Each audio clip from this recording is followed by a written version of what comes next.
You are now listening to the smooth sounds of Love Atia. Ciao, beautiful souls. My name's Atia, and I am your future bestie in your head. I am a sex-positive animal activist. I grew up in Queens, New York, and was homeschooled/unschooled for about 12 years. I was a virgin until I was 24 and attempted to have a hoe phase for 2 years, which eventually led me to being accidentally/intentionally celibate. And here we are today. My past left me with a lot of wild stories, a lot of lessons, and a hell of a lot of trauma. Thank God for my wicked sense of humor, because God only knows I would have perished by now. With that being said, this is your gentle reminder that the Love Atia experience was created as a safe space for me to reflect and share the lessons that I've learned from past traumas. Shit gets real on this podcast, and topics such as domestic violence, sexual assault, substance abuse, depression, anxiety, and suicide may be referenced. If you are working through feeling triggered by certain topics, this may not be the show for you right now, and that's okay. Healing takes time and isn't linear. I'll be here when you're ready.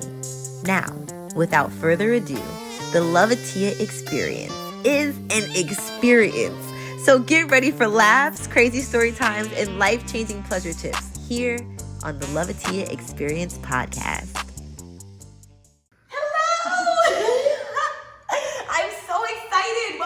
The Love Atia Experience podcast. You know, I usually start with a little song or whatever, but I just want to dive in because I am itching. If you're watching us on video, you know that we officially have video on YouTube, but I am here with my first guest, and it's mi madre. Oh, my mom. I have been trying to have my mom on this show for the last 29 years of my life. Just kidding, no. For the last, just since the first episode, I just felt like she'd be the best, most amazing first guest to have. So I'm so excited. I know this is going to be a memorable episode, so I'm just going to dive in. This is my mom. She birthed me 29 years ago. Her name is Tracy. She's the owner of Imani Jewelry. I know y'all hear me talk about Imani Jewelry a lot in my episodes. The jewelry that I'm rocking right now, if you're watching on YouTube, yes, it's Imani Jewelry. I wore my faves, and yeah, I just love her so much.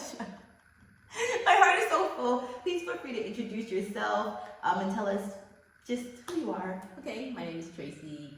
I'm this beautiful soul's mom. Oh my God, the universe must love me. Really, must really, really love and trust me.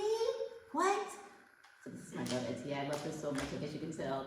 I'm a jeweler by trade, an artist in my soul, and I'm 60 years old, and I'm excited. I'm excited to be here and share with you all the little talks that we have, the morning talks, the texting talks, oh my gosh, all the over the breakfast talks, all that stuff. So I'm happy to be here. Yay! Oh, thank you so much. Such a beautiful introduction. Okay, so I wanted to have an icebreaker. It's going to be some sex questions, and feel free just to answer whatever your heart desires. It's only 3 questions. So let's get started. The first one is, if you could have sex anywhere in the world, where would it be? Wow. Well, she knows I had this hammock fantasy, so I literally just bought a hammock a couple weeks ago, so maybe soon will manifest this. Yes. But maybe a hammock, maybe like in Fiji, or my first thought was Hawaii, but I've been to Hawaii, I haven't been to Fiji, so maybe on a hammock in Fiji. Yeah. So that's how you know she's my mom, because in the last episode, or the upcoming, I don't know when this episode is posted, but in one of the episodes, I said that my ideal place would be Bora Bora. Wow. Literally right there with Fiji. So yeah. Perfect. The next one is something that I don't think I know, and it's, would you say that you have any fetishes? No, I don't have any fetishes. But I'm just really open to a lot of stuff. So no, no particular fetishes. Like I can't think of anything right now. Okay. I consider a fetish. Okay. Yeah, because I'm like, I like having my toes sucked, but I wouldn't say that I like am fiending to suck every toe I see. I'm like, I want it right. You know what I'm saying? I mean, if everybody sucked my toes, that'd be great. But yeah, I don't think I have any fetishes either. Now that I think about it. Is mutual masturbation? Would you say it's not a fetish? Like I don't. Yeah, I feel like a fetish is something that's like almost like feverish in you. Like you crave it. Yeah. I don't have anything like that. Yeah, I would do an episode about fetishes if we can learn like the definition and yeah. Maybe introduce me to some new things that I can like. Can become my new fetish. Absolutely. And I'm like, are fetish and kinks the same thing? Well, actually, I do have a thing about outdoor sex. Oh. Yeah. Maybe there's something about that. Like, I like like here. Yeah, so I do. If I have the opportunity to have any kind of outdoor sense, hence the hammock. Right? Yes. Yeah, that's my thing. Wow. So would that be like, would you consider yourself to be a voyeur?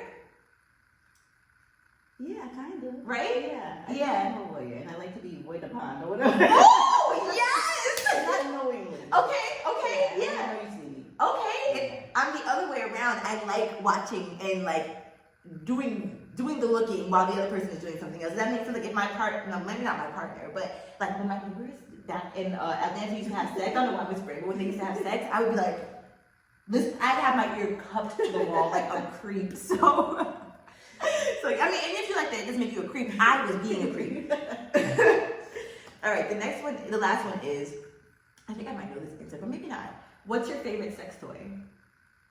I'm sorry. My original Hitachi wand. Yes, I'm sorry. I'm so old school. It's not even funny. She's introduced me to some new things, but I haven't quite gotten the rhythm of me to say it like that. But yeah, so Hitachi is still my number one. Yeah, absolutely. Yeah, you just always know it's gonna hit. It never fails. It never fails. No, not at all. Not at all. And also, the new name for it, I guess now, is the magic wand. Because then you have like the Hitachi massager, which was really initially made for body massage, and then you have like the official. I guess it kind of coined it and then made it a sex toy, and then that was the magic wand. They have wireless versions now. They have mini versions. It's crazy. Okay, well, we're gonna get back to the Hitachi because we have a major story about that. As you can see, it's probably gonna be somewhere in the title. But first, I just want to give a little bit of a brief introduction to like your parenting in my childhoodness, because I had a very unique childhood, and a lot of y'all know that I was homeschooled, but I was homeschooled for the first 12 years of my life. Basically, I went to kindergarten and then I was... You did preschool. Preschool. And kindergarten. Yeah, we couldn't get it right. We couldn't find a place that really was helping her at all. Yeah, and I was in like really good private schools, gifted and talented programs. Montessori, yeah. Yeah. We took her in a Montessori school that only had one Montessori teacher in the whole school. Montessori teacher in the whole school, yeah, so... It was a lot. And then her dad and I were both educators at the time, so we knew how important it was to find the right educational fit for her. And then wasn't there a teacher who couldn't spell? Oh, you want those stories? Yes. Oh, okay. Yes. Well, I think we're gonna have a whole homeschool episode, but I just want to give a little bit of a glimpse into why her education, like why she parented me and educated me the way that her and my dad did. Yeah, well, we did a lot of research on like hands-on learning and not talk and chalk. We hated the whole idea of talk and chalk, which was where the Montessori thing came up. And that was cool, but like I said, they weren't really, they were still doing talk and chalk, even though they said it was Montessori. And then when we went and complained to them, there was no recourse or anything. So we said, okay, we'll move it to another program. We found a gifted and talented program. We were so excited. They taught languages, they did music. Oh my God, it was like the best program. And then she had a great teacher from Zaire, yeah, and she had the same name as Atia. It was so beautiful. She loved Atia. It was great. But then there were just some little things like Tia's lactose intolerant. She was coming home sick every day, and we're like, why is she sick every day? Like this really hard congestion.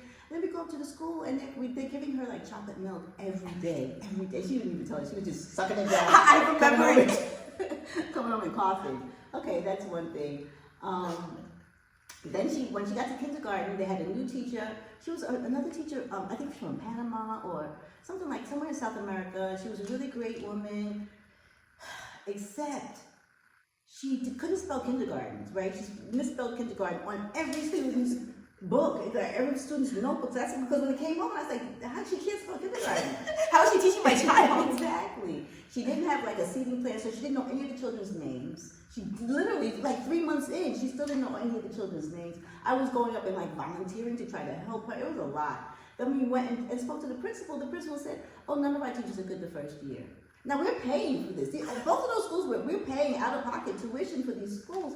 Oh, so shouldn't that be the free year? Like the year that your child has bad teachers, should that be free? No, we're paying the same for the bad teachers and the good teachers. It was a lot of stuff. We were having like parent conferences in our house trying to figure out how to explain to this principal that we're not getting the bang for our buck. And it was just too much. And then I went to a homeschool conference on Long Island. Those moments when you know God loves you, the universe loves you, and is looking out. I went to this thing on Long Island, not expecting too much. I had heard of homeschooling. Now, mind you, this was like the early 90s. It wasn't back then homeschoolers were freaks for sure. They were all no, seriously. Everybody, if you told somebody you're homeschool, they're like, oh, she has mental illness, or like she's maladjusted in some way, she cannot socialize, there's something wrong with her. So that was the stigma of the homeschool thing. But the good thing was that the religious groups, right, the Muslims, the Jews, the Christians, all had their own schooling for their children. So the laws around it were really kind of in our favor. Like, they weren't really investigating a lot of how you did your homeschooling. There were certain rules that you had to follow. Once you followed those rules, basically anything else you did was up to you and what you wanted to do with your child. So that was great. Went to this homeschool conference, I met this, and I had listened to the lecturers and all the experts about it, and it was hitting my soul. But I spoke to this one girl, she had to be like 12 years old, and I asked her all the stupid questions. What about prom? And she looked at me like I had two heads. She's like, Prom's small. We can have a prom if you want one. And I was like, what about graduation? She's like, we have graduations. But it was just her spirit. She was not fazed by anything. She was so peaceful, loving. I could see her self-esteem and confidence. I could see it, as opposed to all the children that I worked with while I was a teacher, where, it's just like, oh my gosh. So that was it. That one child, I can almost see her in my head right now. I can see the room. It was so vivid to me. And that was it. I came home. I told my dad, I was like, okay, like, we're going to homeschool her. Like, I can, because he was an educator, so he handled all of the paperwork with the state, and we get to the homeschool thing, I'll tell you the details of that. Okay. And then I did most of the actual hands-on stuff.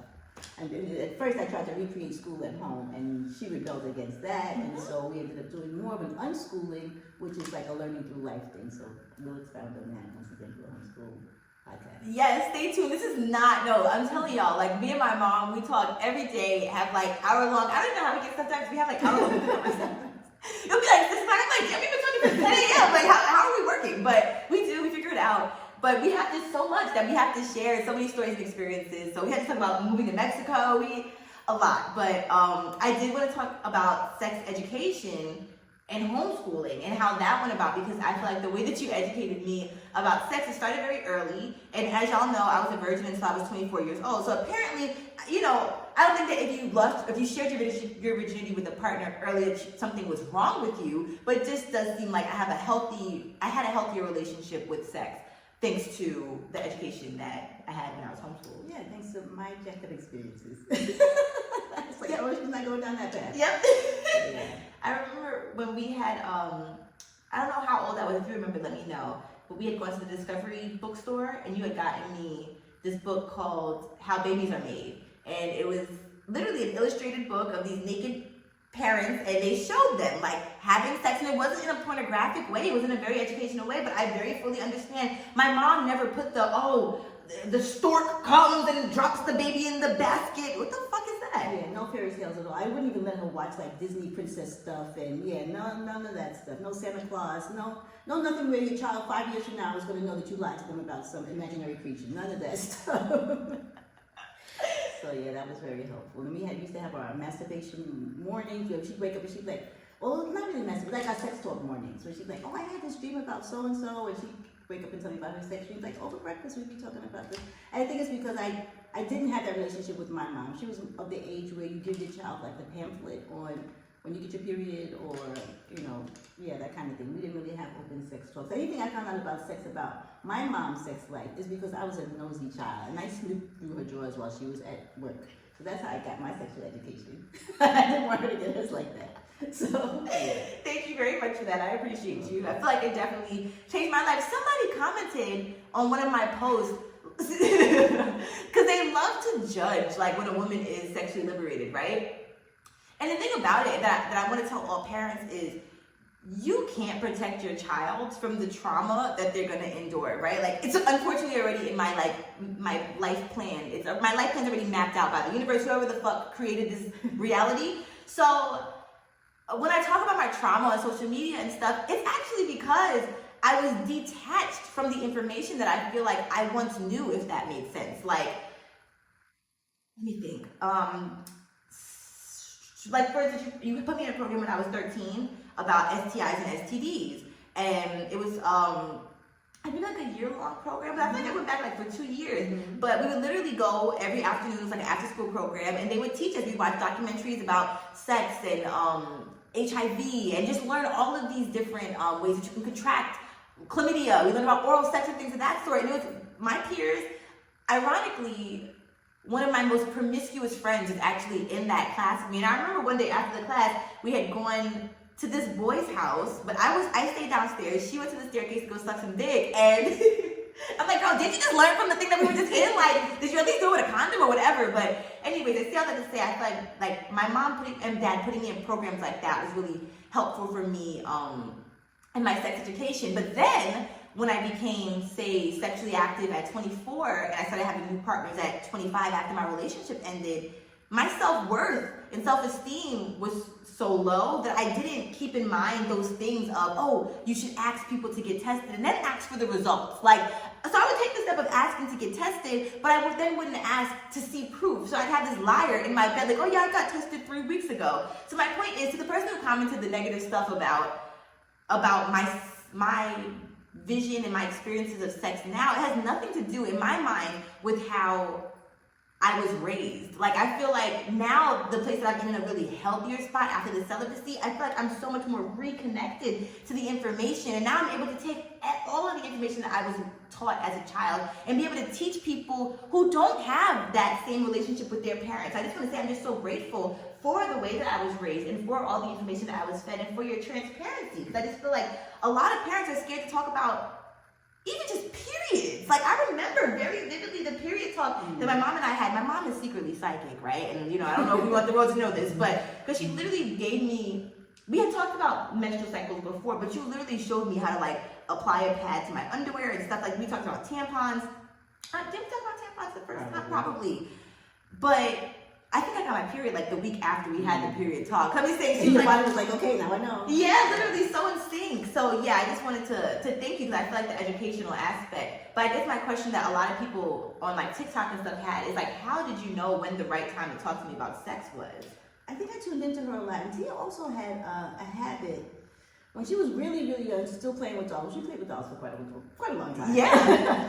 When she was playing with the dolls, whatever she was going through in her mind, she would act out with her dolls. So I got to see a lot of whatever she was struggling with in real life. She would work it out with her dolls, and I would know that I need to go in and reinforce whatever I didn't think was right thinking, or enforce whatever she was thinking. I just wanted to support her in that thought. So yeah, she showed me a lot. Like, and to her point about when she went to this program, she taught me a lot of stuff about sex, because don't forget, like, my mom didn't teach me a lot, especially about the sexually transmitted diseases and things. So even though I homeschooled her, or her dad and I homeschooled her, she also taught us a lot, which is what I really loved about the unschooling experience, is that it's a mutual teaching, it's a mutual learning. So yeah, and I think that's also why she's a great teacher now, because she got to teach her parents a lot. So yeah.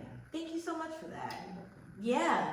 And even with the unschooling versus homeschooling, I think in my mind the only difference is homeschooling sometimes is kind of done by the book, by the curriculum. With the curriculum, yeah. And unschooling is basically the opposite of everything you do in school. So it was no standardized testing. No testing, no strict subjects. Because subjects, they interlock and they interweave. So you're learning math while you're learning science. You're learning science while you're learning math. So we tried to weave all those things together and just make it be an experience. It didn't have to be like a subject with a title to it. So absolutely, that was helpful. And we definitely didn't believe in standardized testing, which took a lot of the pressure off of what she had to know by when. I read this book called A Mind at a Time, and it basically talked about how each child's brain is individually wired, and that you need to figure out what their learning style was. So I'll just bring that back to one small point again about homeschooling, is that when I tried to recreate the classroom, literally, like, I had a chalkboard, I had hooked on phonics, and I would drag her up to the attic, wake her up at 8 o'clock in the morning, which we're not morning people. So why am I trying to learn in the morning?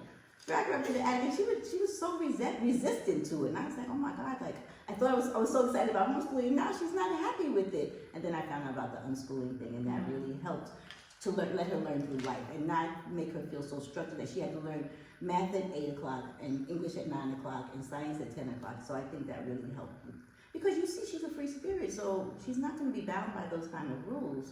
So yeah, I think that it was a blessing that she was that way, and that we were open-minded enough to kind of go with her flow. Thank you. And I think that the biggest lesson of all this is, like, pay attention to your children. Like, get to know your children. It's okay. Like, they're not just this anomaly that's living in your house that you just pushed out. Like, you should pay pay attention. Because even thinking, when I go back to the way that I used to play with my dolls, they were fucked up. No, I had some drama. Like, seriously, I had people getting pregnant by the same man they would have. No, really, and I was young. Like, I don't even know. And ironically, I wasn't watching like reality TV and Bad Girls Club and stuff like that when I was super young. She was on the strict TV schedule. she watched all that stuff, but she snuck and watched it. On mute. I couldn't even watch SpongeBob, y'all. Yeah, she couldn't watch No, Rugrats. My mom thought it would make me rude. Because of propaganda. There's so much propaganda. Yeah. I agree. Angelica was a bitch. Like, no, she was. Yeah, I understand. 1,000%. Yeah. That definitely makes sense. And also, like, it's hard to have a sex talk with your child when you might not even have a sexual relationship with yourself. Like, I feel like sometimes, you know what I'm saying? Some parents might not be able to feel comfortable with their children because they're not comfortable having those certain talks within themselves. So I don't know if maybe your own internal liberation that you were able to find, because although you might not have gotten that from grandma, where were you able to become sexually liberated? Like, how did you figure that out? I really have no idea. Wow. I have no idea where that came from because it wasn't really in my community or in my environment at all. But I'm just kind of like a rebel. So maybe it's just the artist in me, the anti-establishment in me, the revolutionary in me, where I didn't feel like I had to necessarily follow the same rules as everybody else. Yeah, especially, and I would watch children, people raise their kids and I'd be like, okay, I gotta do the opposite of that. Okay, I don't want to do that. So it was a lot of me seeing what I don't want to do with you. And even when we decided to homeschool you, and people would ask us to homeschool their children as well, because it's homeschooling communities, and I'd be like, no, because I can mess her up. I don't want to mess up your people too. So it was like an experiment almost. And I felt like, how bad of a parent could I be as long as you ended up with a sense of self, you know what I'm saying? A sense of a T-ness, you know? And I just felt like if we put you in particular boxes, you were not going to be able to explore who you were as an individual soul. So I think I just wanted to give you that freedom. Yeah, I don't know where it came from for me. Wow. Maybe my dad, he was a little bit more of a out there kind of guy. Okay. Yeah, so maybe it wasn't so much my mom, but my dad inadvertently gave me permission to do particular things that were not seen as what's expected in normal society. That's very interesting. Yeah. Okay, that's really deep. All right, shout out to Grandpa. Right.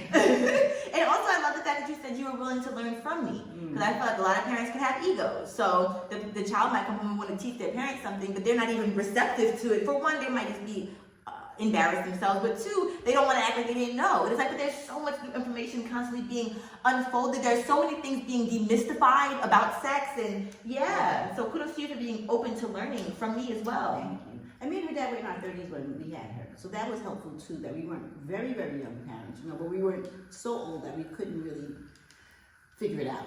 So yeah, that was very helpful. Absolutely. All right, so now say that, what age do you say that I started my sex education at? Like 6, 7? Yeah, it was like elementary school. Yeah.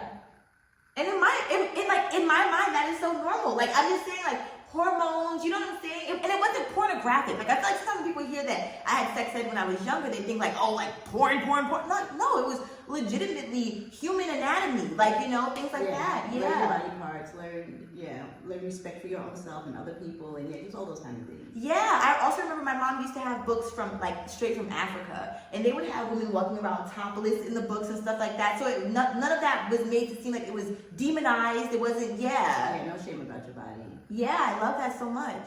This is so random. This is a really random story, but it just reminded me of my body. Back in the day when I was younger, I don't know if I told y'all this, but I literally, my nipples are just really sensitive, right? So, I'm sorry, go ahead. I just anticipate the story. So it started off with me, literally, when I was younger, I would put Band-Aids on my nipples. And I freed the nipple today, I should think I'm wobbling around. But yeah, I used to literally put Band-Aids on my nipples, and I would wear these training bras that would, like, cut off the circulation. I just refused to feel anything. And then now that I think about it, it's freaking my autism. Sensory overload. Yes. But what about there's a discount store near where we used to live. They had these like dollar polyester tank tops. I remember they had these little stripes on them. Those were the only thing that she could wear that she felt comfortable in. So we had like 10, 15 of these shirts, and she would wear them all the time. I hated those shirts. It was like sweaty polyester. She was not even getting any air. They would be so wet. She insisted on wearing them. So. Oh my God, yes, they had the stripes. I remember them so vividly. It was like pink with stripes and like blue stripes. Yeah, like little tiny thin stripes. Like not even rubber. No. Yeah, no. They weren't stylish. I remember the discount store I used to get them from. Yeah, yes. but I want to wear those just weird. Like I wouldn't put a shirt on over them. That was so you can wear it. Nobody knew that for us that it was your undershirt, training bra, whatever. And then I went back to the training bras again, and I wore those. I want to say for as long as I was at A Cup, for real. Like I at least until I was 15. Like I feel like I was at camp wearing those. And then I didn't like underwire when it was time for me to start wearing bras. So then I would wear I just had issues. I would do the wireless bra. Yeah, that was my life. And then when I became 16, my life changed forever. Because I walked into my room one day and I saw a vibrator sitting on my bed. And this is the story of how my mom bought me a vibrator at the age of 16. So whenever I post about this, people are always so curious. But I have so many questions. But you can feel free to just tell your story, and if I have questions, I will just fill them in. Okay, so I'm gonna back it up. So I told you that I used to sneak through my mom's stuff, right? Mm-hmm. So women of my generation, you'll probably remember a small book about the size of the old TV guide called Forum, and that was like, you had to ask for it over the counter. It was like a little sex book, but it wasn't like pictures like Playboy or anything, but it was like sex stories, you know? So my mom used to have forums, so I would read her forums, and that's how I found out about things. That's how I found out about sex. My mom's forums, yeah. I can't even believe I remember the name. I'm gonna Google this as soon as this is over. But yeah, so I would find those forums. I didn't feel like my mom and dad were separated by that time, so he didn't I missed to see his Playboys or anything from that. So it was just my mom and her forum. I found my mom's vibrator. Yeah, I was like, oh, go, yeah. Oh, mom. Was it a Hitachi too? Yes. Okay. Full disclosure, my mom she's turning over right now as I speak. But I used to wash it off and use that sucker. What? Yes. Why wouldn't I? I would like memorize how she had it positioned, how the cord was wrapped, and I would wrap that cord back and position exactly how I found it. Wait, can I please just interrupt you for just 1 second? So my mom shared this story with me like maybe 2 years ago or 3. I don't even know when she shared this with me. And so I then took it upon myself to confess to her that there was a time, do you remember this, that I was at her house and she had a broken Hitachi. The cord was broken because she was wearing that shit out. Yeah. And so, I figured she's not going to use it again, or maybe she will, who knows. But so I didn't have my vibrator one time, and I don't know what made me, but I put a paper towel over it, and then I did the do. I might even kept my underwear on, and then I washed it off, and then I think shortly after I went to a new one. Or a new wand. I didn't even know the type of the new wand. Yeah. So guess this is all fucking generational. And if you didn't remember that, then confession again. What a time to bring it up. But yep, this is what we do apparently. Oh Lord. So my mom also had Cosmopolitan magazine. So I was reading her Cosmo. I wanted to be a grown woman for as long as I can remember. So anything to make me think like a woman, I was down.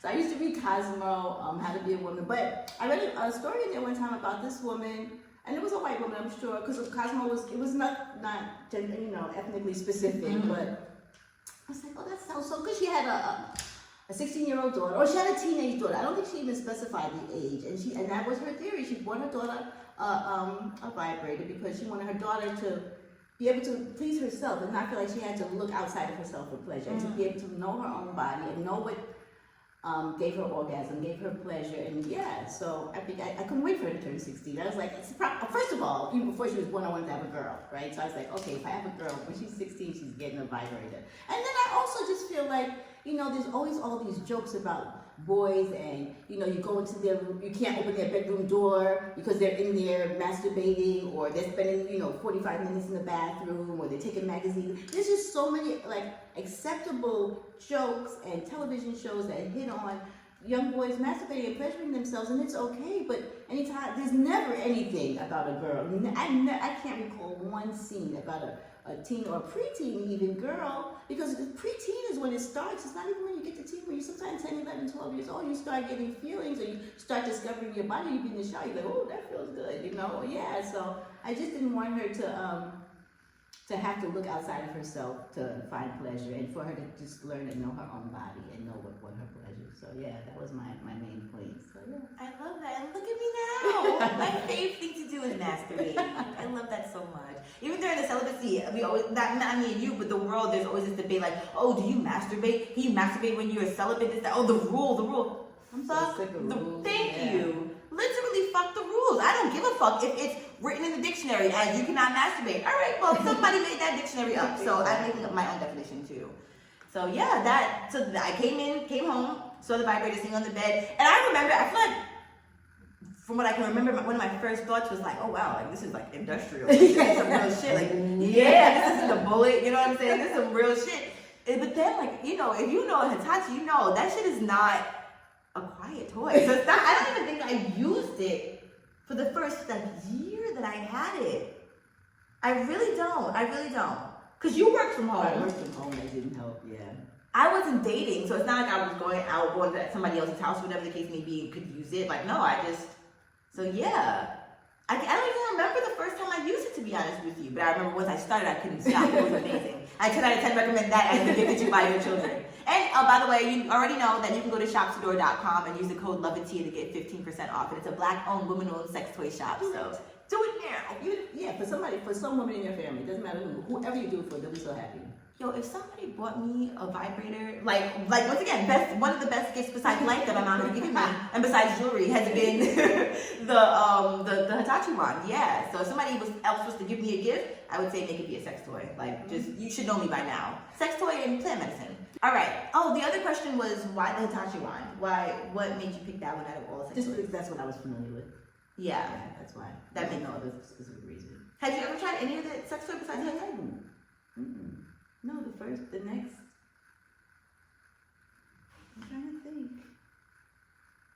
No, nothing electric. Right? So like I've gone to sex shops and gotten like little fetish toys, like the feathers and they have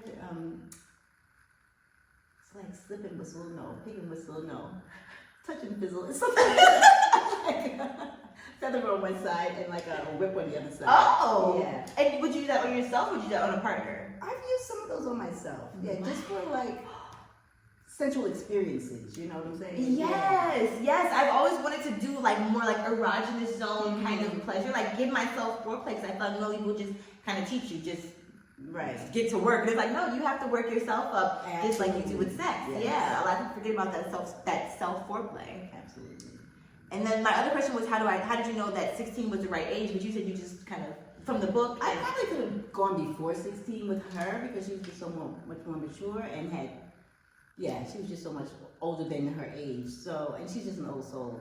But I don't know, I think once I read that article, I just had 16 set in my head. And I just felt like that would just be an acceptable number universally. I don't know, I made up some stuff in my head. So I don't really know why 16 was the number. That's interesting. The other thing was that I separated from her dad when she was 15. So I think maybe I felt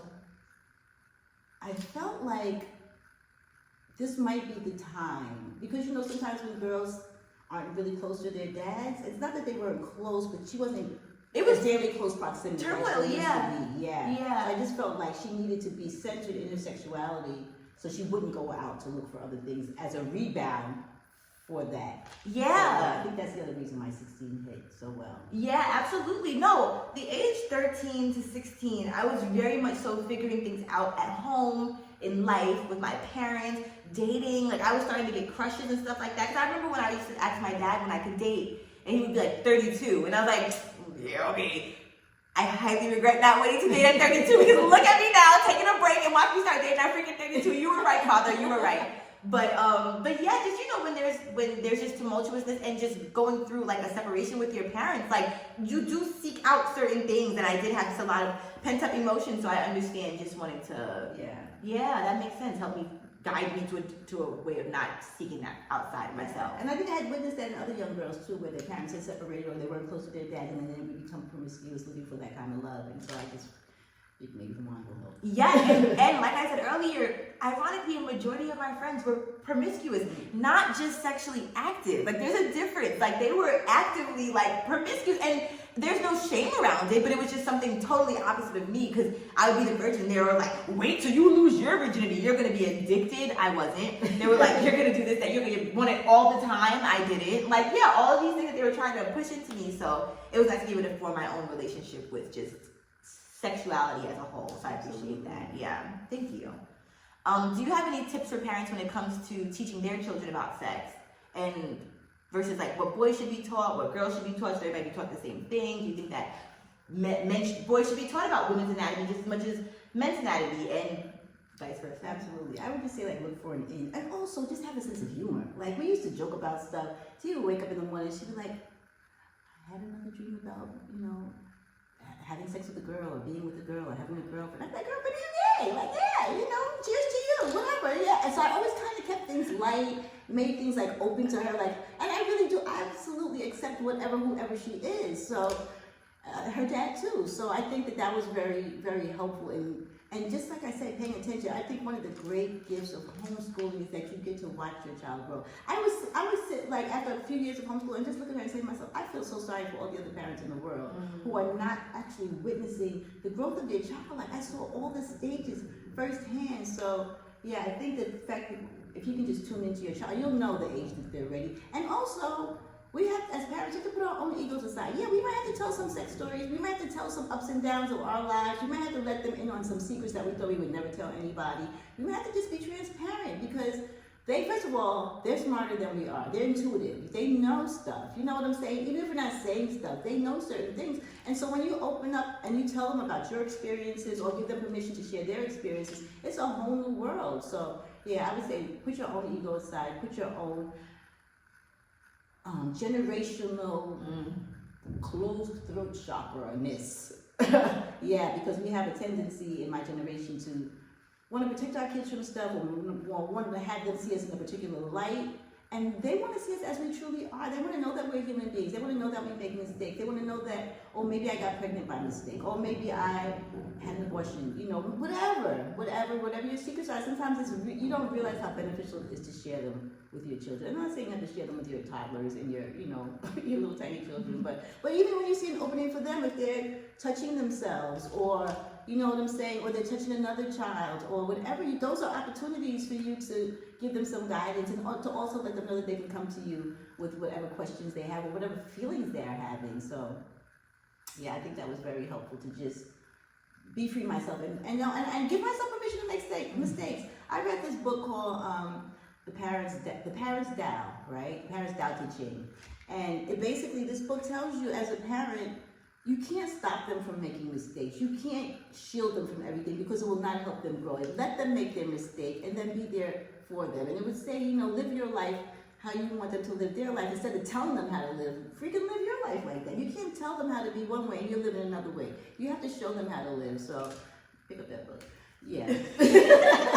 No matter how old your child is, I still read that book because I still am a little bit of a helicopter parent on some things, or have in my mind that I'm about to be a helicopter, and I'll read a couple of passages and remind myself, no, I've raised her already to be discerning. I've raised her to make mistakes and be okay with it, and to be there for her. So yeah, there's no limit on when that information is not going to be helpful anymore. Continue to educate yourself as a parent, no matter how old your kid is.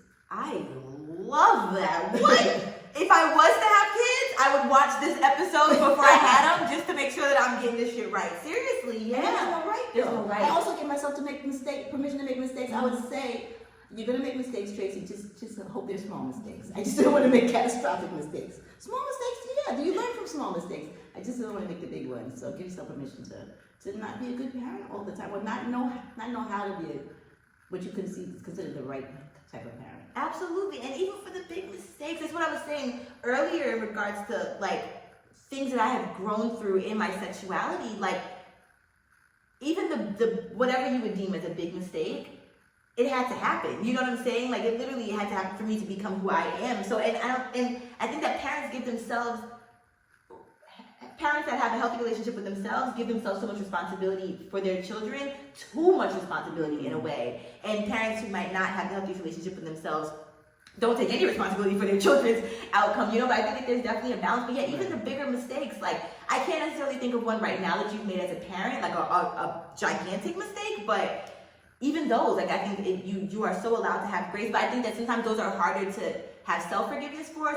So sometimes it takes the kids to be like, it's okay, yeah. There was something else that you said. Oh, I feel like you also very much so, you touched on this when you were speaking, allowed me to be curious. Like, you did not judge my curiosity, and that was very helpful. Even I was watching Judge Judy one time, I think I've shared this story before, and it's a swarm of dragonflies outside again. Wow. Oh, that represents our ancestors. Yay, Mom! Happy Grandma! But I was watching Just Judy and she said something like, I wouldn't care if my son was a gay garbage man. I'm still gonna love him. Because I guess like somebody was gay and their parents abandoned them. And so I went up to my dad and my mom and I was like, would you still love me if I was a gay garbage woman? Randomly. And they were like, yes, of course. Like, we love you no less. Like, we love you as you are. So I think even that, and I was only maybe 8 or 9 when that happened. So yeah, I think that I just felt so accepted in my curiosity. And I didn't even have my first kiss until I was 17, but it was just, I didn't feel the need to explore that deeply outside of myself because I already had this healthy relationship with sex within myself. Honestly, I think the thing that fucked me up was other people who didn't have the sex talk with their parents. So when I talk about my low self-worth, my low self-esteem, that didn't come from my parents. That literally came from the Negroes out there or the young men out there who just weren't. Okay, let me take responsibility actually.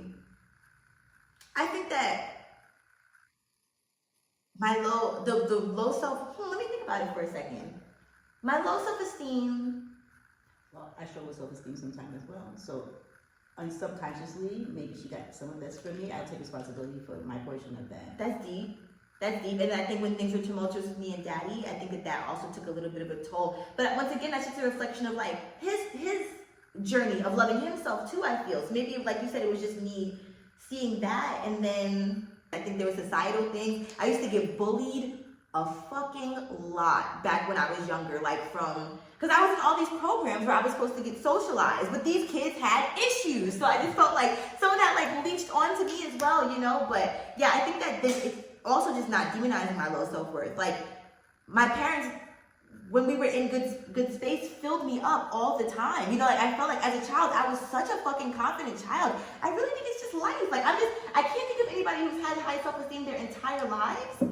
Can you think of someone like that? Like, no, I think it ebbs and flows. Yeah. For most people, yeah. And I think you feel really confident sometimes and you don't feel as confident other times. And I think it can be either extreme. And sometimes it's a long-term thing and sometimes it's a short-term thing. yes. Depends on where you are in your life. And even when I mentioned my low self-esteem, it's ebbed and flows. Sometimes I feel really powerful and sometimes I feel like not so powerful. So yeah. That's deep. And it can also be generational, because then even grandma, like, I know she had struggles with her self-esteem forever. I mean, for a really long time. I don't know when she was younger, she had a lot of confidence, but no. But her mom at least portrayed to us to be a very confident woman, which I think was a real strength for all the women in the family. Yeah. That's very interesting. I saw this documentary one time. It was on YouTube or something. It was about from I'm not even gonna say the brand because I don't fuck with the brand, but and they were talking about mothers and daughters, and they interviewed the moms, and they would say like, what is your what do you have low self-esteem about, or what are you subconscious about? And the mom would say, oh, my nose. I feel like my nose is so big. And then they would the daughter would be in a different room, and then they would interview the daughter, and they'd say, well, what do you have a hard time loving about yourself? And she would say, I don't like my nose. And the moms would watch like. Yeah, no, that resonated just now because my mom always had a problem with her legs. She thought her legs were so skinny. And I remember going through like maybe 10 to 15 years of my life thinking like my legs were so skinny. I had the most fabulous damn legs. Wow. You can kind of fabulous motherfucking legs. Yes. Yep. Yeah, so you're right about that. I think it does subconsciously transfer generations sometimes. That's so deep. And then even looking at my relationship now and my relationship with myself now, like I feel like in my mind, this is the most confident you've been. This is the most that you've loved yourself. I agree. This is the freest I've ever been in my life. Absolutely. And I feel the same way about Daddy. I feel like this is like the happiest I've seen him and the best that me and his relationship has been ever. Like I feel like.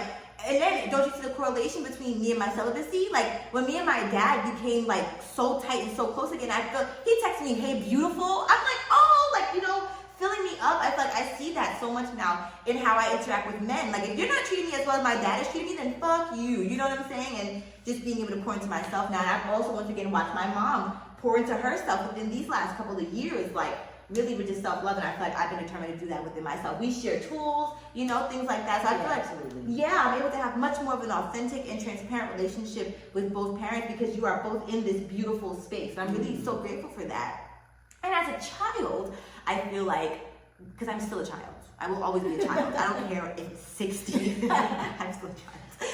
But also allowing us to make mistakes when it comes to our parents. Does that make sense? Like allowing ourselves to fuck up. Because I feel like there were certain things that I don't necessarily know if they made my parents the most proud. Like, I've always wanted to make my parents so proud, but there are certain ways that I've carried myself to where I'm like, or certain decisions I've made, where it's like, I was taught better than this. I know better than this. And so to give myself grace and amnesty in the places where I feel like I thought I should have known better because I had the education and I had the wherewithal from what I was taught as a child, but giving myself grace to be able to make those mistakes as well as a child versus, as you say, giving parents grace. I feel like we as children should give ourselves grace and be able to make the mistakes as well. Because I feel like sometimes I judge certain choices that I've made sexually and things like that, and I'm working through realizing they had to happen for me to get to this healthy spot in my life.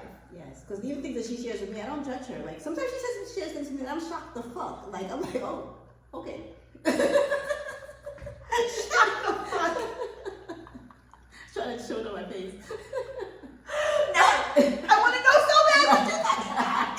But her journey's her journey. You know what I'm saying? And we had totally different journeys. Like, I met her dad when I was 17. I was a virgin. He was my first lover, and we were together until I was 47, right? So that's 30 years of like one person in my life. So that's a totally different experience than her. So by the time I was dating, I was like almost 50, and I was like, I hadn't looked at men in 30 years. Like, they were all different shapes and sizes and colors. I was like, wow, y'all been out here the whole time? So with the difference in her age and I'm 30 years older than her, right? So, but we were dating like at the same time, you know what I'm saying? So yeah, she was in her early 20s and I'm in my late 40s, early 50s, and so we're sharing some similar experiences. So that has been very interesting on our talks and friendship, and well, not friendship because I always told her she's not my friend. But No, y'all heard it here. Y'all heard it here. our mother-daughter miss. It's not a friendship. I have friends. She has friends. We're not friends. One day when we were both really depressed, she said I was her friend. I remember it. I do. We should have recorded it. Yes, you said I was your friend or something like that. We're friendly. She used to always tell me that all the time. You are not friends. No, I understand. You have to set the boundary or set There's the. a certain level of respect, you know. You're right. I mean, it took a while for me to even be able to curse around you, though. Like I didn't necessarily feel like I cursed around you until 18, 20. Yeah. Until you moved out the house. So I probably moved out the house. Yeah, I don't remember. Yeah. That's deep. All right, so y'all hear that? Don't be fucking friends with your kids, because it's almost like people pleasing, right? Like your kid's not supposed to like you all the time. No, and I had to learn that too. Like I used to put on punishment, I would be so mad at myself. I'm like, oh, the poor girl. Like, but I knew I had to do it because the other extreme is to not be a woman of your word, and I had to reinforce, like, we have rules and we have boundaries, and you'll suffer the consequences if you don't uphold these. So yeah, That's deep. I'm trying to think back in my head to if me and Daddy had any, like, I'm gonna have my dad on the show as well one day, but if me and Daddy ever had, like, that's in the same question. yeah, hell yeah, yep, definitely. She's not gonna light on that. No. I'll definitely ask the same questions. And I'm trying to think if we've had, like, sex ed talk, or like if we've had, like, me and Daddy. Yeah. I also don't understand that it's hard as a man to have those talks with your children. From what I remember, it was more so just like dudes ain't shit. You know what I'm saying? Like, he knows what he did as like a young guy. Yeah. He'd be like more like the male point of view. Mm-hmm. Yeah, especially when I first started dating and was sharing certain things with him. And yeah, he'd be able to be like, that guy that's bullshit that he's telling you, or whatever the case may be, when I have crushes and stuff like that. Yeah. But outside of that, I want to ask him, like, how is it being a man?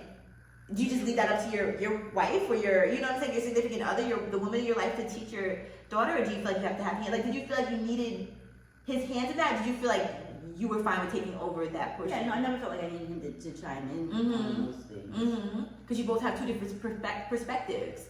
From two, like, you're a woman, he's a man, so it's going to be two different angles. Yeah. Exactly. Yeah. Like, I couldn't imagine him teaching me about masturbation. You know what I'm saying? Like that. But I guess at the same time, there's no shame around that. Like, if you're a single dad. That's what I was going to say. If I wasn't in the picture, I'm sure he would have stepped up and guided you, or found somebody in the family to guide you, you know, like a sister or something like that. Yeah, that's so true. Yeah. I think it's the gender thing that is the difference. That's very interesting. Because if I had a son, yes, I would have expressed certain things to him, right? But it wouldn't be the same as with you. And so he would have other conversations with your dad, probably. That would have been different than the conversations I had with him as a son. Yeah, and it's so funny, and I'll save some of this for me and my dad. But it's so funny, like when I I think that sometimes I would get our relationships intertwined. So the way that I would text my mom and be like, oh yeah, like so-and-so just sent me a dick pic, you know? I texted him that one time. I was like, yeah, like, and then he sent me a picture of his penis talking about some guy that I was talking to at the time. And my dad was like, I'm sorry. There was no warning to him. It was just like, yeah, I saw a dick, you know? And he's like, but it's so funny though, because now I feel like we're able to have more transparent conversations. But you're almost 30 now too. You were probably 16, 15. I was yeah, like 20, in my 20s, like 28, 21. Okay. Yeah. and I also, I thought that his problem was that I got the dick pic, and it was. I thought his problem was that I told him, but that wasn't. His problem was that he just felt like he wished that he felt like it was so disrespectful that I was sent a dick pic. Yeah, and he just felt like he thought that my self-worth was higher than that. And I had to talk with him about that in the car one time, about where my low self-worth derives from. And I think that gave him a really deep perspective, like, oh, so I shouldn't judge her because... Right. Plus, dick pics aren't usually solicited. They just, you open your phone, you see one, you're like, ah! Yes, they're just sent to you. Yeah, I do not remember asking for that shit at all. Right. Yeah. Because then you wouldn't have been so alarmed and said to him, oh, I got a dick pic, right? It was because somebody sent it to you and you didn't expect it. Exactly, yeah. I would love to have an episode with the both of you on I was here. just thinking that. Yeah. I was thinking that too. I was just thinking, oh, what that. Well, first of all, we need a referee. Not because we don't get along, but our versions of stories are so different. They'll start out the same. Then he goes this way, I go that way. We're like, okay, well, we'll just agree to disagree that you take your version, I take my version. Even on her birth. So yeah, it would definitely be, it would be jokes. Yes. Yeah, okay, stay tuned. That's definitely going to happen. Definitely. All right, speaking of stories and different variations, we have to share our classic otter story. But me and Mommy have two different variations of this, all right? So you can tell your story first. Well, I'll start out telling the story, and of course you interject. Okay. Because I'm going to get some of it wrong, and then I know I'm going to get it wrong. Okay. This is 2020, August. Yes. Her birthday, quarantine. We're like, and we usually travel every year for the last, since she's been 13. 13? Yeah, there we go. Yeah, on her birthday. This year we know we're not going to travel. I had moved to Atlanta, so we're both in Atlanta now. And so we're like, well, what can we do locally? And I had seen, she had been telling me about tubing for a long time. Oh, me and my friends are going to go tubing, we're going to go tubing. And then, and I always thought it was a young people thing, but I saw some of my people my age go tubing. I was like, oh, shit, I can go tubing too, right? We're going to go tubing for her birthday. We live right near the Chattahoochee, so great. Tubing on the Chattahoochee. I get up, we get up that morning, I packed us a lunch, because it's her birthday, right? So I'm making us like a little picnic lunch, because in my mind, we're literally going to be sitting, because first of all, in my mind, the tube has a bottom. Right. So it's a circle with a bottom. So I'm going to be sitting there, my legs up over there, with my little picnic right here, and I'm going to be like eating and drinking. We're going to be going down together. We're going to have our, she did research to know we have to tie our tubes together. So we're going to tie our tubes together. So we're going down in tandem. I'm so excited. It was a beautiful day and everything. The sun was out. Amazing. All right, we get over there, and you know, everybody's masked up, right? Triple masks. Well, maybe not, because we're in Georgia. So Oh yeah, I don't know if people really cared. But I do remember that the people that worked there were masked because we were asking them questions and we couldn't understand what the heck they were telling us. So we get the tickets and everything, we ask them where the tubes are. They say, okay, you go over the meadow through the woods, whatever, to get the tubes. We get down, we get the tubes, and they're tremendous tubes. They are tremendous. We can barely carry them. And once again, they have no bottom. No bottom. Yes! I've been tubing before twice, I said twice, 3 fingers. I think 3 times in Pennsylvania, somewhere on the rapids, when I used to go with groups. I wouldn't be the organizer though. We would go with the group, so they handled the whole which boat we get. They had boats where you can be 2 in a boat, several in a boat, so I thought we'd have options. Okay, so it started out really janky because we couldn't hear where the people told us to go, so we just started following people that had tubes that were going toward the water. So we followed this couple down to the water. We get down to the water. First of all, I was appalled because they had a beautiful, luxurious yacht tube. Okay? It's a giant catamaran thing. I don't know. It had a bottom in it. First of all, I was just jealous at the bottom because their behinds were not going to be dragging this sludge in Chattahoochee. So her girlfriend and boyfriend looked like, and they had cup holders. They even had, I'm like, that would have been great for our picnic, right? Yeah, cup holders, like really a luxury tube. So we were watching them. We were watching how they get in the tube because that was another thing. How are we going to get in the tube, right? So T is orchestrating everything. She got her tubes tied together. Mine, you get in first. Okay, so I get in first, thank you, right? Yes, but can I interrupt you for 1 second? Because you may be thinking, hey, how are y'all gonna paddle?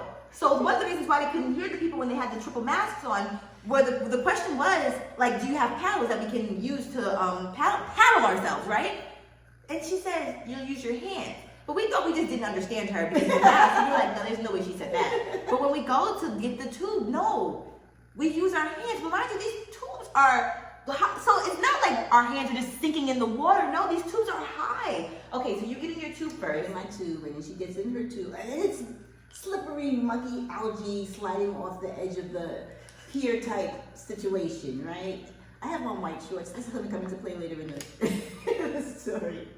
So we get in our tubes with our asses dragging in the Chattahoochee. So now you have to sit with your behind in the middle of the donut, your legs over, and your back on the back. And so first, as soon as I see all this, I run back and put my cell phone, right? Yes. I put my cell phone back because I'm like, if we lose a cell phone, we can't lose both cell phones. So she keeps hers, because we need one for pictures. Yeah. She kept hers. I run back, put mine back in the car. I come back, she's taking selfies, of course. Anyway, now we're in the tube, my behind dragging in the Chattahoochee. She gets in hers, and we push off, right? We Yes. got our little lunch, like up on our stomach, Literally. right? Because in my mind, we're still gonna be munching down the Chattahoochee. So we take off. Now they gave us instructions. They say, okay, you're gonna go down. When the Chattahoochee splits, make sure you go to the right, because if you go down a couple of more miles, there'll be somebody down there from our company to pull you in, and you're gonna get you in the shuttle to come back up, because it's not a two-way river type thing. You just go down the river, and then they shuttle you back up. Okay, so we keep that in mind. And they made it urgent. It wasn't just like, it was like, no, and make sure. Because if you go to the left down that, ain't nobody gonna pick you up. You just be in another state in a little while. I don't know where the Chattahoochee leaves, but wherever. Alabama or some shit. Yeah, I don't know. So and now, of course, the sad part is we're loading in on the left side, and they want us to get out on the right side, which means at some point we're gonna have to like make ourselves go over to the right side of the river. So we're keeping that in mind. With our hand paddles. With our hand paddles and holding our legs. So we really have one hand to paddle. So we're in there, we're strapped in together, we're going down, and we see this like overpass coming up over us, like the highway. Go ahead. Okay, so in my mind, before we saw the overpass, we saw something else. What did we see? Mr. Otter. Yeah, but when you were heading toward Okay, yes, right. Go ahead. No, okay. All right. So we're going. So and mommy's like, relax. Look at the birds. Yes, like look back and see the sky. Because that's in my mind, right? I think that we're having a picnic on a floating river. Okay. So I used to want to be a marine biologist. So I'm literally like looking around because now I'm hyper paranoid because I'm thinking about all the things that can be in this river. Because I didn't think about this beforehand, right? So I'm like, okay. The Chattahoochee, like, I don't know, I was just already paranoid. I didn't expect my ass to be in the water, so I was already jacked up. So the fact that mommy was able to relax, I tried, right? But then something said, like, look. So then I looked, why do I see a brown back of something, like, I'm like, but wait, before that, isn't that where we saw the pole coming up out? Or that this is where we differentiate Okay, the so story. tell your story, then I'll jump in and tell my version. Okay, so in my mind, I look over, I see a brown back, and the first thought is that a dog? And I'm like, well, a dog wouldn't dive in the water like that. And it was big enough to be like a hot dog, like one of those skinny brown dogs. Dalmatian. No, Dachshund. Dachshund, yes. And then, so I told mommy, I'm like, no, mommy, it was something, I didn't identify what it was initially. I think eventually, somehow I thought it was an otter. I don't know what, maybe it was the way that it went in. I don't know, I used to love otters, I used to want to hold their hands. So, by the way, if you ever see an otter exhibit where they let you hold the hands, don't, it's cruel. Don't even go to a place where there are otter exhibits. But when I tell her, why do we then start, like the current starts drifting us over to where the fucking otter just came from? The whole time, ever since we got in, the current kept us almost up against the bank, going down like right, almost skirting the edge of the river. So we knew we had to get over to the right, so we're just dealing with this current for now. Okay, so she sees the otter. And then, so we start drifting over, and then we end up in where the otter was headed. In what I think is the territory. Like, there's probably a den somewhere around here. Now, mind you, as soon as she sees the otter, she starts like racing up out of her tube a little bit. I'm like, no, you have to like kind of stay in the tube. Yeah, no, I literally was like... So she got her legs like kind of up on the tube. And then, in my mind, right now, I'm switching back over to my version, we start going down, and she's like, there's something coming up out of the water. It's like a steel pipe. And she's like, on my side. She's like, Mom, watch it. So I like duck around this pipe. If I had done that, like a steel pipe would have literally just hit me in the head, literally. Just hit me in the head. So you get away from the steel pipe because the current is now still pushing us over to the side. She's still out of risen, like halfway up out of her thing, and we're trying to paddle over a little bit to get to the left because we're pushing up against the bank. I see another big wooden stick coming up out of the water. So I grab the wooden stick, right, and this in my mind is my paddle now. So I'm trying to push it, my little self, I barely weigh over 100 pounds, push us off the side of the Chattahoochee because we still need to get to the left, and we still don't need to be in otter territory because in my mind, if we get her away from the otter territory, maybe she'll relax a little bit.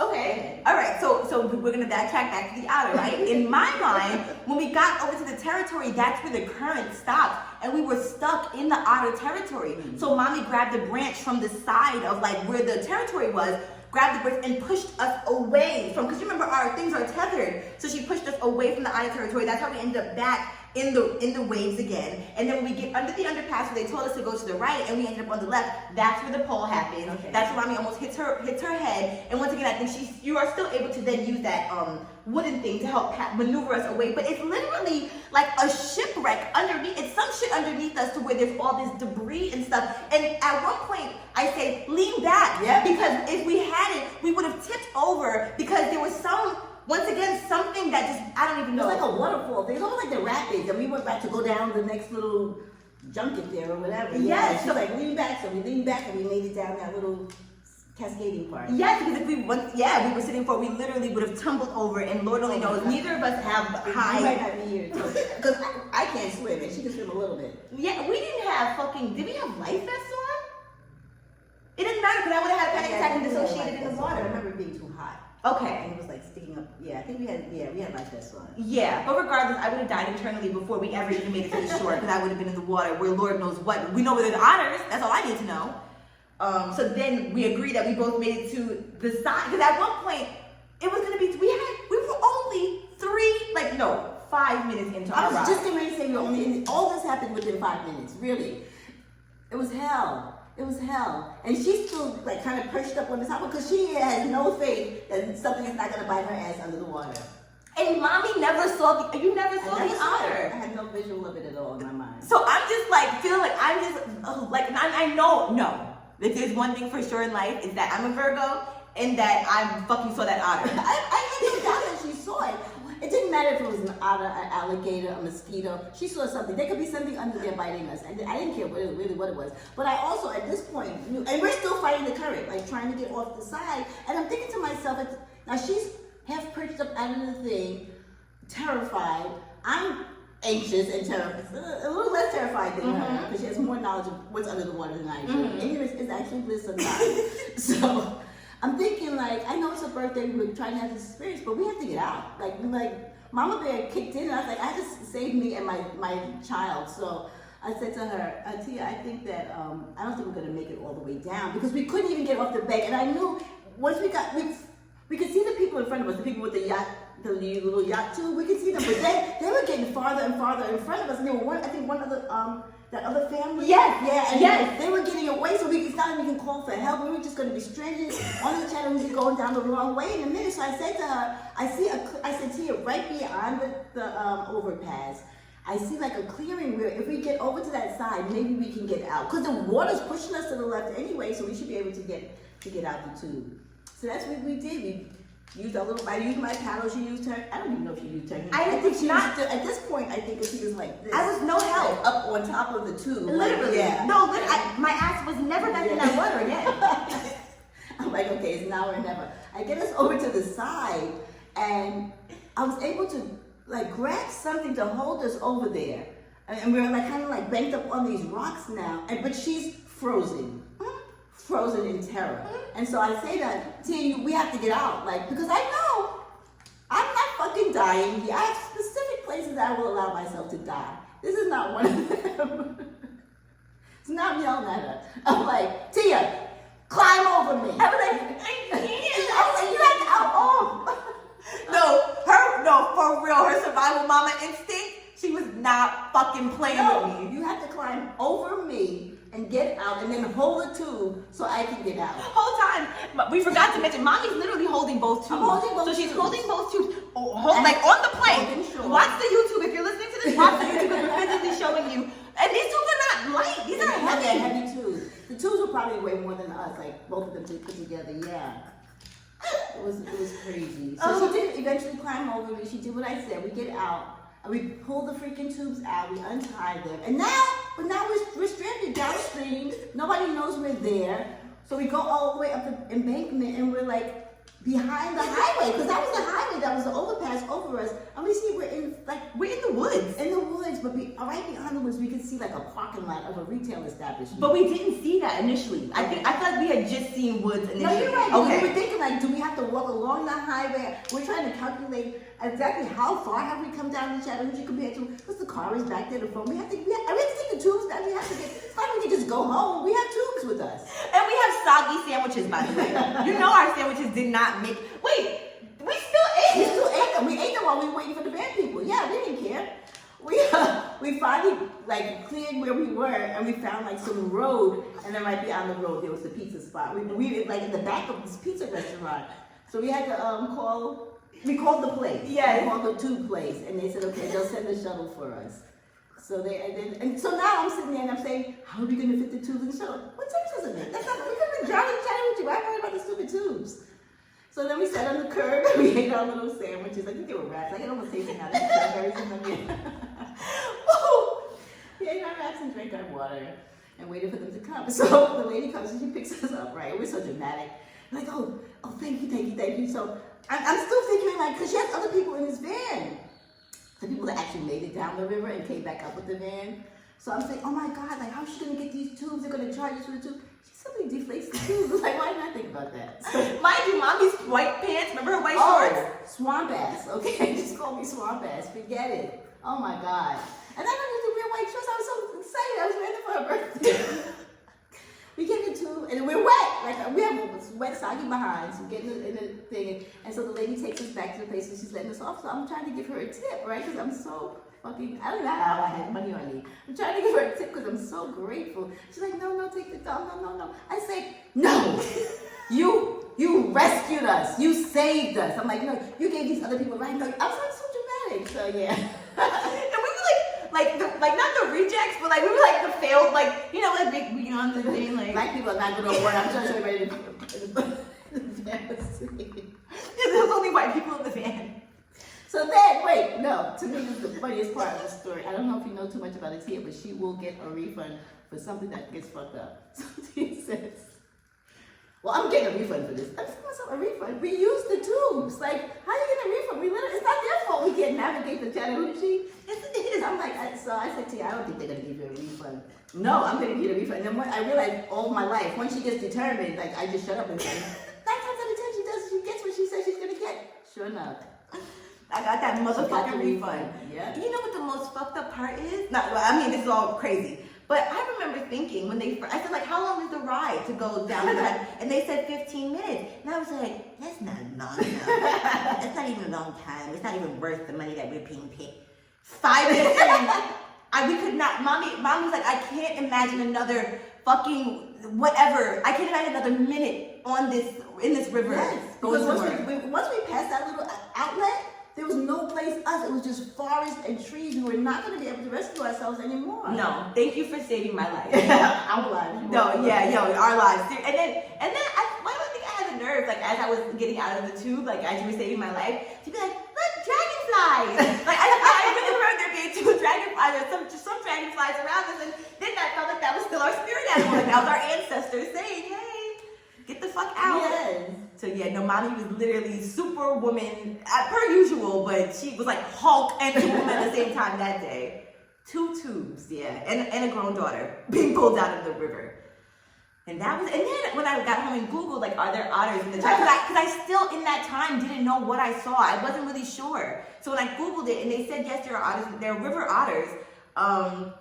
They said they're harmless unless you're in their territory. We were in their territory. Especially part of their nests or where the youngsters are or whatever. Yes, literally. And then, like, maybe 3 or 4 weeks ago, I saw the story about a rabid otter who this poor old man was taking pictures. Oh no, he was feeding the ducks in his backyard. And next thing you know, he sees this otter and it literally attacked him. I think they said it bit him 73 times. I'm like, how did it even get? I can only imagine. So yeah, we weren't seeing PB&J otter. Who knows what we saw? I mean, respect all animals, but stay out of their territory. Stay out of their territory, for real, for real. So that is the infamous freaking otter story of Tia and Tracy. Thank you so much. We didn't differ that much in our story. No, it's just that one little part underneath the overpass. It's just how did you get the wooden thing in the Right. over? Exactly. Yep. Okay. The next random thing. This has nothing to do with otters that I wanted to ask you about was you had an epiphany recently about just about touch. And like self-touch and touching your body. And I've been talking a lot on this podcast about sensate touch. So I just wanted to know if you mind sharing. It doesn't have to be super extensive, whatever you want, but just your epiphany about touch for older women and Yeah, I think part of this came about because my mom had dementia in her. Well, my mom just got older and she was not interacting with people as much, and so we started having a massage therapist come to her house every once in a while. And she just loved the massage. And I always just thought to myself, as people get older, even in nursing homes or older people living by themselves, and it's not the hugging, you get up in the morning, you hug your kids or you hug your spouse or you hug your partner or whatever. It's just not as much touching. You don't get touched as much unless you, and I think also that's why lots of older people go to the doctor. That's when you get touched, So those things made me think about just like touching, and even that it's not masturbating, just like skin to skin, your own skin, touching your own skin in different intensities, light touch, a hard touch, a rub, a scrub, tingling, just different things, just different body sensations, and touching on yourself. Even also when I lotion myself in the mornings, that's another way of just like touching yourself and just having human. I don't want to say human to human, but self-contact. Yeah, that is just very soothing. So I just was mentioning to Tia that I think it's just a good practice for humans, especially if you live by yourself or you're kind of a loner or an introvert, maybe not an introvert. To just touch yourself sometime, even if you just give yourself a head massage or whatever. But I just think having your body touched, I think just activates so many healing hormones or healing properties in your body. So I just shared that with her because I've just been trying it myself. Just, randomly when it hits me. Yeah, no, thank you for that. Seriously, I crave intimacy all the time, so that really definitely resonated with me. It was very helpful. And even I think I talked about it on TikTok at one point, and that was very helpful as well. So yeah.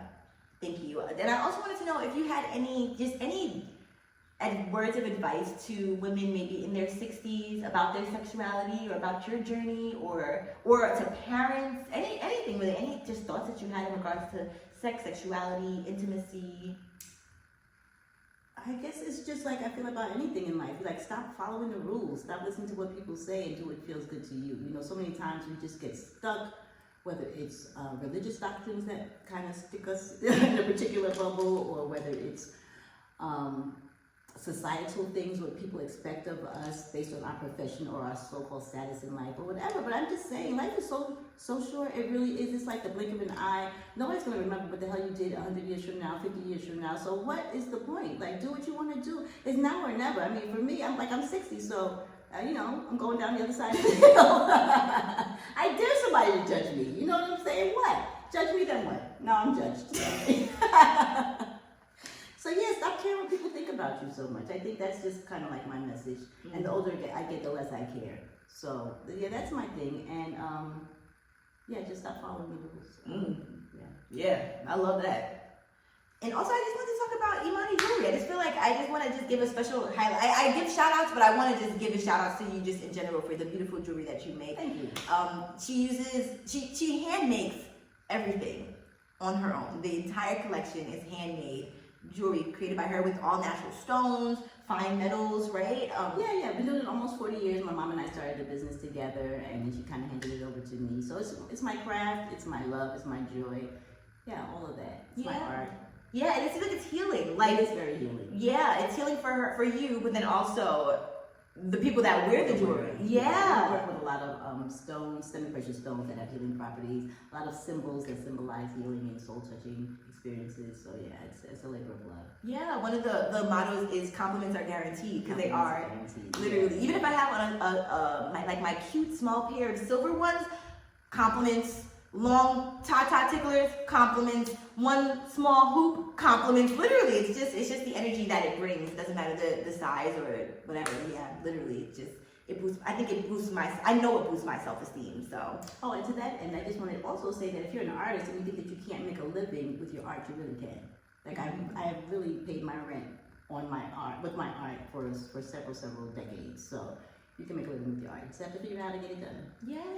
Yes, I love that. I feel like everybody that is an artist needed to hear that. I know I needed to hear that, so thank you very much. You're welcome. What's new with Tracy, Imani, life? Anything that you'd like to share with us, what you've been up to? Yeah. And I also want to touch on therapy. We didn't talk about therapy at all. Let's talk about therapy shit. Yeah, but I've been in and out of therapy, I don't know, for a couple of decades now. Tia's been in and out of therapy for since she was a teenager, and so I just want to say to people, women specifically, because I know we're more likely to go with men as well.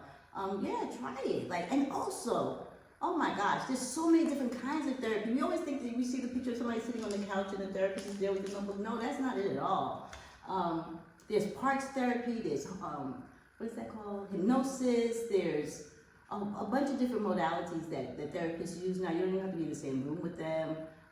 So yeah, I think, and it doesn't have to be an ongoing thing. You might just need a boost, you know. It can just be a couple of months or just an uplifting of your spirit to contact somebody and have them share, be able to share with somebody whatever you're going through. So yeah, therapy has helped us both a lot. And even like with our relationship, when we first moved here, she had a therapist and I had a therapist when we were in Atlanta, and then she kind of graduated me, I think prematurely.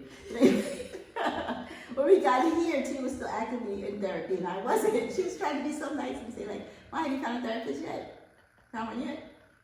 Have you found one yet?" Make sure you're that therapist. So I knew I needed one, and I had been looking.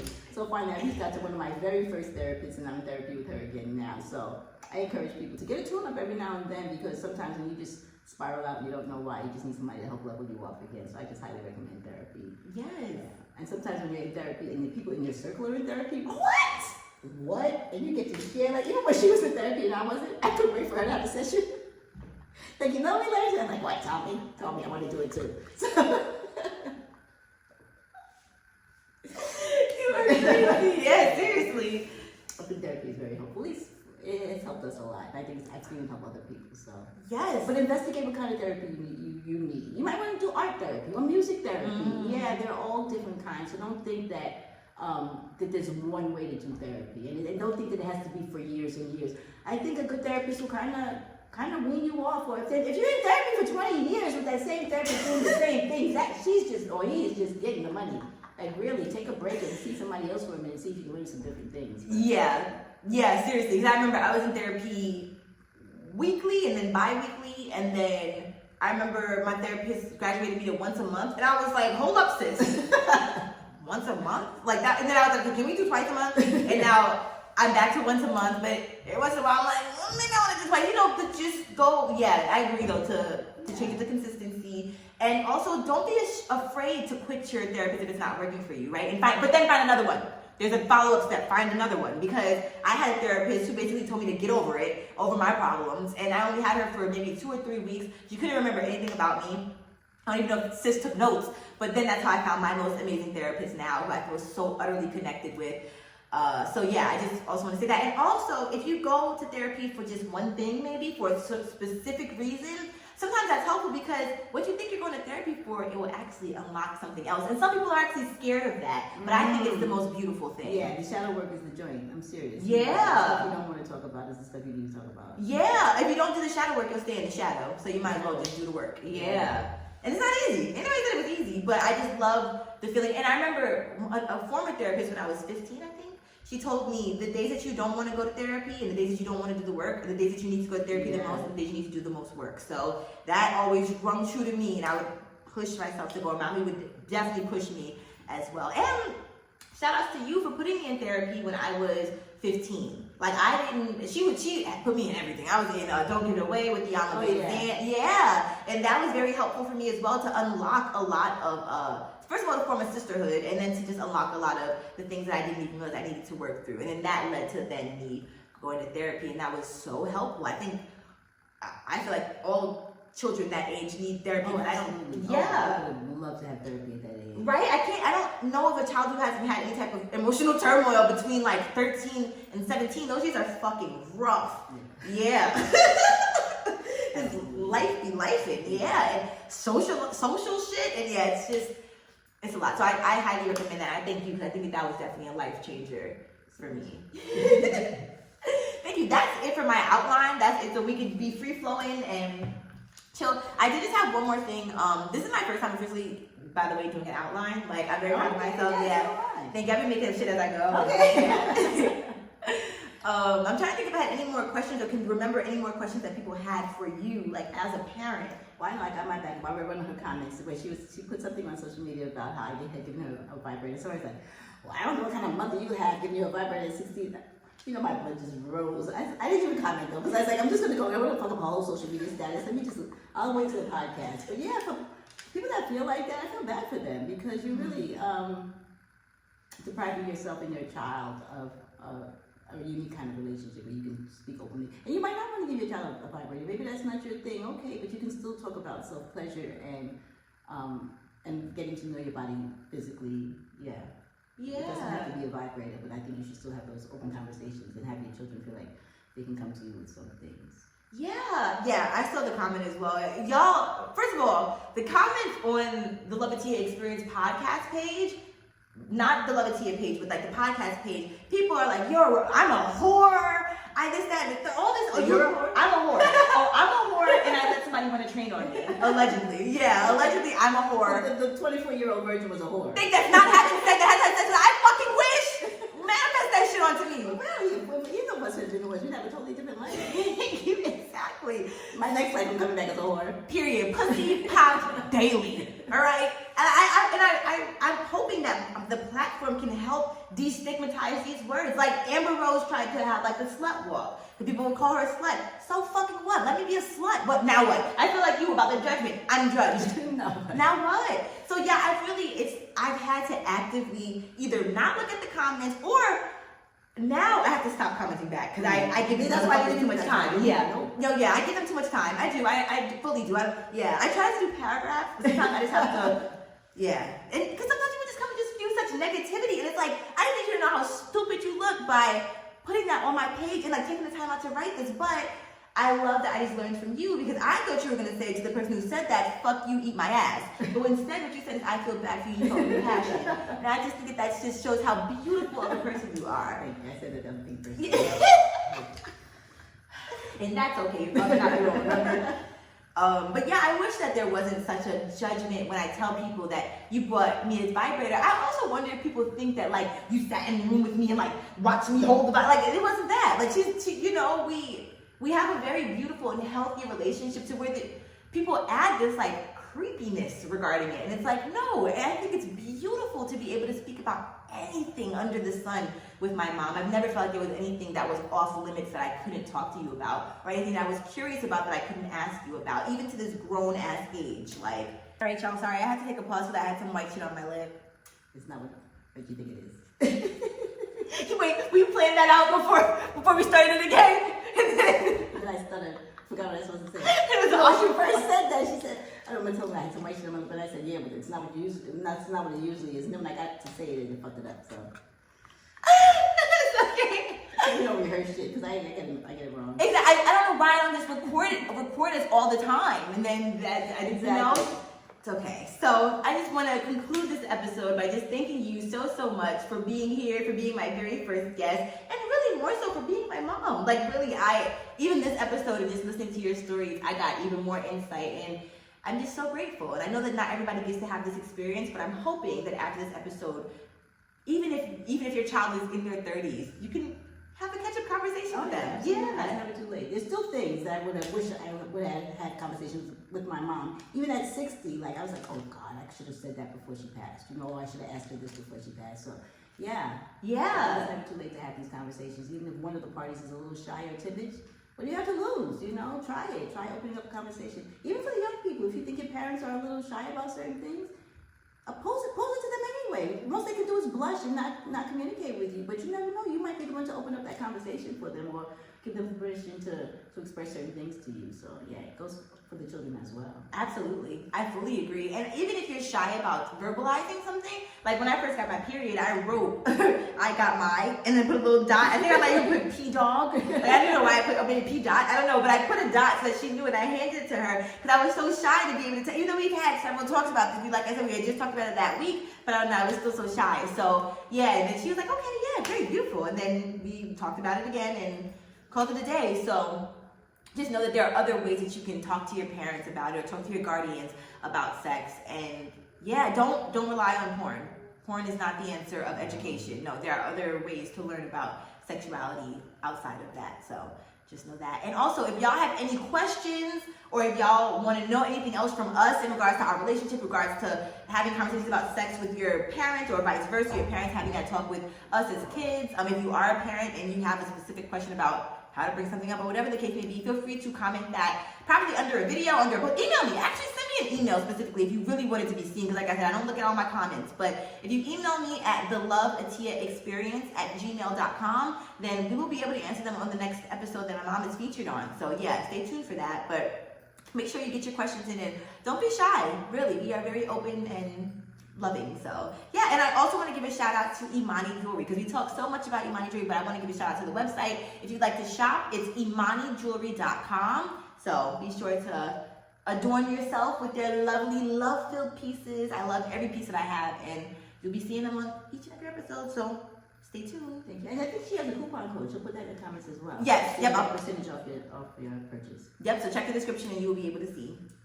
Thank you so much. I love you. Mwah. You are the best. Thank you. I love you more. Thank you. I was thinking about that. I do like a one-hand pat. Oh yeah, that was good. That's okay. But it was filled with love. Thank you so much again. Thank you for being you. Because you're you. And I love y'all so much. We love you so much. Thank you for listening. And yeah, I don't know, is there anything? Oh, and feel free to sign up for loveatia.com/sign up. It's a free pleasure positive email that I send out once a month. I'm not going to spam you, but I just added some new songs to my pleasure positive playlist. So be sure to check that out as well. Love you so much. Love y'all. That's those bitches.